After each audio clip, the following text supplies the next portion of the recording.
बेळगाव तालुक्यातील राणी चन्नम्मा मिनी प्राणी संग्रहालयात सातत्याने मृत्यू होणाऱ्या काळविटांच्या प्रकरणी प्राणी संग्रहालय अधिकाऱ्यांसोबत बैठक घेतलेल्या मंत्री सतीश जारकिहोळी यांनी उरलेल्या काळविटांचे संरक्षण करण्याचे निर्देश दिले। सोमवारी जाधवनगर येथील आपल्या निवासस्थानी प्राणी संग्रहालय अधिकाऱ्यांसोबत सविस्तर चर्चा करताना मंत्री सतीश जारकिहोळी म्हणाले की राणी चन्नम्मा प्राणी संग्रहालयात गेल्या 3 दिवसांपासून काळविटांचा सतत मृत्यू होत आहे, त्यावर तातडीने लक्ष देणे आवश्यक आहे।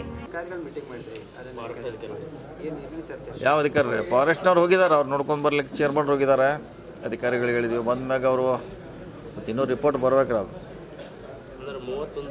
31 ಆಗಿದೆ, ಬಹುಶಃ ಇನ್ನಷ್ಟು ಭಾಳ ಬೇರೆ ಹೋಗಿ ಬಂದಿರಬೇಕಂತ ಆತಂಕ ಇದೆ ಅದು। ಯಾಕಂದ್ರೆ ಅದು ಜಸ್ಟ್ ಲೈಕ್ ಕೊರೋನಾ ಟೈಪ್ ಅಂತ ಹೇಳ್ತಾರೆ ಅವರು, ಒಬ್ಬರಿಂದ ಒಬ್ಬರಿಗೆ ಹರಡುವಂಥ ರೋಗ ಇದೆ ಅಂತ।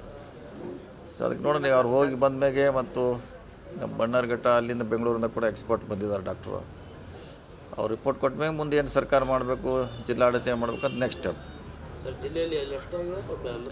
ಇಲ್ಲ ಈ ಸದ್ಯಕ್ಕೆ ಅಲ್ಲಿ ಅಷ್ಟೇ ಆಗಿದೆ, ಬೇರೆ ಕಡೆ ಆಗಿಲ್ಲ, ಬಹುಶಃ ಅಲ್ಲಿ ಅಷ್ಟು ಬಂದಿರ್ಬೋದು ಅದು। ಸೊ ರಿಪೋರ್ಟ್ ಕೊಟ್ಟಾಗ ಇಲಾಖೆಯವರು ಜಿಲ್ಲಾಡಳಿತ ಏನು ಮಾಡಬೇಕು ಮುಂದಿನ ಸ್ಟೆಪ್ ಮಾಡ್ತಾರೆ। ಸೂಚನೆ ಕೊಟ್ಟಿವಿ, ಮೊನ್ನೆ ಕೊಟ್ಟಿದ್ದೀವಿ, ನೋಡ್ತಿದ್ದಾರೆ ಅವರು। ಯಾಕಂದರೆ ಅದನ್ನು ಹೊಸ ರೋಗ ಇದೆ, ಬಹುಶಃ ಅದು ಕಂಡಿಡ್ಲಿಕ್ಕೆ ಅವ್ರಿಗೆ ಕಷ್ಟ ಇದೆ। ಸೊ ಮುಂದೆ ಇದಾಗ್ದಂಗೆ ಪ್ರಿಕಾಷನ್ ಮಾಡಬೇಕು, ಅಷ್ಟು ನಾವು ಮಾಡ್ತೀವಿ।